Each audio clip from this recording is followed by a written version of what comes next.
සියලු දෙනාම සාදරයෙන් පිළිගන්නවා RuwanTech YouTube channel එකට 4 GPU mining rig video එක දාලා මේ වෙනකොට මාසයක් පහ වෙලා තියෙනවා.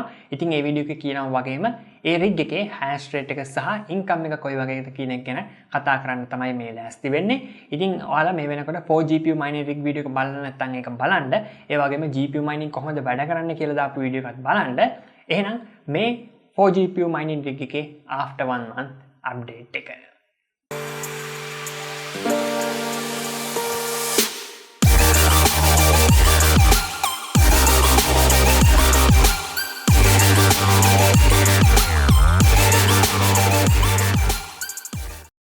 This video is brought to you by RuwanTech. Enjoy your next brand new PC build without zero additional charges including home delivery, assembling, testing, Windows license, software and games. For more details visit the website, link in the video description. හරි. ඉතින් අකමැත්තෙන් උනත් කියන්න දේවල් ටිකක් තියෙනවා මේ mining ගැන කතා කරනකොට. මුලින්ම කියන්න ඕනේ මේක මාස ගානේ ආදායමක් ගන්න හිතාගෙන නම් කරන්න යන්න එපා. මොකද ගොඩක් අය හිතනවා මේකට ලොකු ගාණක් ඉන්වෙස්ට් කරලා ඒ ඉන්වෙස්ට් කරපු මුදල ආපහු ඉක්මනටම ගන්න විදියක්. මේ concept එක ඇත්තටම මේ වැඩේට ගැලපෙන්නේ නැහැ. ඒ දේ අපේ හිතේ තියෙනවා නම් මේ වැඩේ ගැලපෙන්නේ නැහැ. මොකද ඉවසීම කියන දේ ගොඩක් මේ වැඩේට අපිට ඕන වෙනවා.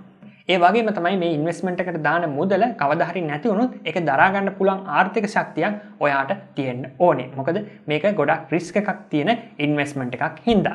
තමන්ගේ මුළු වටකම් වලින් උඩරිම 5% වගේ වෙනකන් තමයි මේ වගේ ඉන්වෙස්ට්මන්ට් එකකට ඉන්වෙස්ට් කරන්න කියලා ගොඩක් එක්ස්පර්ට්ස්ලා කියන්නේ. මේක හොඳ පැසිව් ඉන්කම් සෝස් එකක්. නමුත් කවුරු හරි කියනවා නම් මේක ජොබ් එකක් කරන්න නැතුව කරන්න පුළුවන් දෙයක් කියලා ඒක සම්පූර්ණ වැරදි. ඉතින් ඔයාලා මේ ගැන හොඳට රිසර්ච් එකක් කරා නම් මේ දේවල් ගැන මේ වෙනකොට හොඳ අදහසක් ඇති. පොඩි උදාහරණයක් මම කියන්නම්. කාලයකට කලින් අපි මයිනින් කරලා එකතු කරගත්ත Bitcoin ප්‍රමාණයක් තිබුණා නම් ඒක මේ වෙනකොට 10 ගුණයක වගේ වටිනාකමක් වැඩි වෙලා තියෙන අවස්ථාවක නම් අපි හිතමු රුපියල් ලක්ෂයක Bitcoin අපි ළඟ තිබ්බා නම් මේක දැන් රුපියල් ලක්ෂ 10ක් මේ Bitcoin වල වටිනාකම තියෙනවා. එතකොට අපි අර ලක්ෂය හොයන්න ලක්ෂ 2ක් වියදම් කරලා තිබ්බනම් රුපියල් ලක්ෂ 8ක ප්‍රොෆිට් එකක් මේ වෙනකොට අපි ළඟ තියෙනවා. ක්‍රිප්ටෝ හරි වොලටයිල් හින්දා මේක පැහැදිලි කරන එක හරි සංකීර්ණ දෙයක්. නමුත් මේ වැඩෙන් ඇත්තටම වෙන්නේ මේ වගේ දෙයක් තමයි. ඉතින් ඒකින්ද අපි ටාගට් කරන්න ඕනේ හැම වෙලේම කොස්ට් එක උපරිම අඩු කරගෙන වැඩි ක්‍රිප්ටෝ කරන්සි ප්‍රමාණයක් එකතු කරගෙන මේවා සුරක්ෂිතව තියාගන්න එක තමයි. හරි. රිග් එකට આવොත් මේක හදන්න අපිට ආසන්නව 2.2 මිලියන් ගිහින් තියෙනවා. ඒ කියන්නේ ලක්ෂ 22කට ආසන්නයි.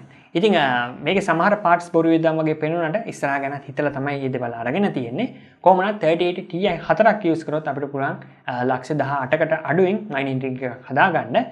මේ ඔක්කොම කාඩ් LHR හින්දා අපි තවමත් පාවිච්චි කරන්නේ nice hash. ඉතින් ඒ ඉස්සරහට හොඳ bypass එකක් එනකන් අපි දැනට nice hash යූස් කරනවා. ඉතින් මේකේ දැනට අපි කවපව ඇල්ගොරිතම් එකෙන් තමයි මේවා දුවවන්නේ. ස්ටොක් සෙටින්ස් වල එක කාඩ් එක hash rate එක ගත්තොත් 50ත් 51ත් අතර ආගයක් අපිට බලා ගන්න පුළුවන් සෙල්සියස් අංක 70ට අඩුවෙන්. ඉතින් කාඩ් හතරම ගත්තොත් hash rate එක 200ක් වගේ තමයි අපිට බලා ගන්න පුළුවන්. ඕවර්ක්ලොක් සෙටින්ස් වලදී මේක එක කාඩ් එක 58ත් 60ත් වගේ අතර යනවා සෙල්සියස් අංක 65ට අඩුවෙන්. එතකොට අපිට පුළුවන් සම්පූර්ණ රිග් එකේ hash rate එක 240ක් වගේ ගන්න. power consumption ගත්තොත් මේ stock settings වල watt 1750ක් වගේ use වෙනවා. ඉතින් මේක power limit කරාම අපිට පුළුවන් watt 1300කට වගේ අඩු කරගන්න. එතනින් එහාට ලොකු settings වලට ගියාම මේකේ performance අඩු වෙනවා. ඒකින්ද අපි තීරණය කරා පහුගිය මාසේ stock settings වලින් run කරලා මේ rig එකේ income එක කොහොමද කියලා බලන්න. මොකද මේ details අපිට පුළුවන් ඉස්සරහට compare කරගන්න තියාගන්න. දවස් 30කට ගණන් හදලා බැලුවොත් මේ රිග් එක වැස්සත් එක්ක 8 පාරක් වගේ රීස්ටාර්ට් වෙලා තිබුණා. data consumption එක ගත්තොත් මාසෙට GB 3ක් වගේ තමයි යූස් වෙලා තිබ්බේ. මේ වැඩේට කොහොමද data වැඩි යන්නේ නැහැ. electricity cost එක ගත්තොත් මාසෙට unit 1390ක් වගේ ඇවිල්ලා තිබුණා.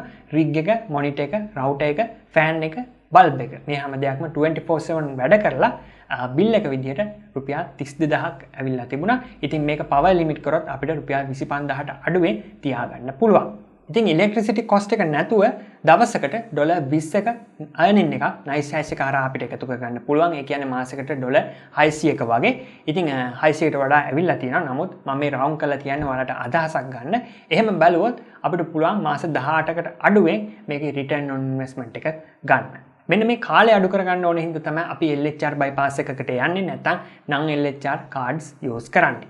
මේ වගේ rig එකකින් advanced mining වලට ගියොත් අපිට ලොකු දෙයක් කරගන්න පුළුවන්. නමුත් graphics card නැති එක තමයි මෙතන තියෙන ප්‍රශ්නේ. හොඳයි ඉතින් රිග් එක ගැන දලා දසක් ගන්න නැති කියලා මම හිතනවා වෙලාවක් ලැබුණ ගමන් මයිනින් රිග් සම්බන්ධ වීඩියෝස් වලට අරගෙන එන්නම් ඉස්සරහට මේ ගැන හොඳට රිසර්ච් කරන්න ඒ වගේම අපහැදිලි දෙයක් නැත්නම් තව දැනගන්න දෙයක් තියෙනවා නම් කමෙන්ට් කරන්න subscribe කරලා නැත්නම් subscribe කරන්න RuwanTech YouTube channel එක තවත් අලුත් වීඩියෝ එකකින් අපි ආයෙත් ඉක්මනටම හම්බෙමු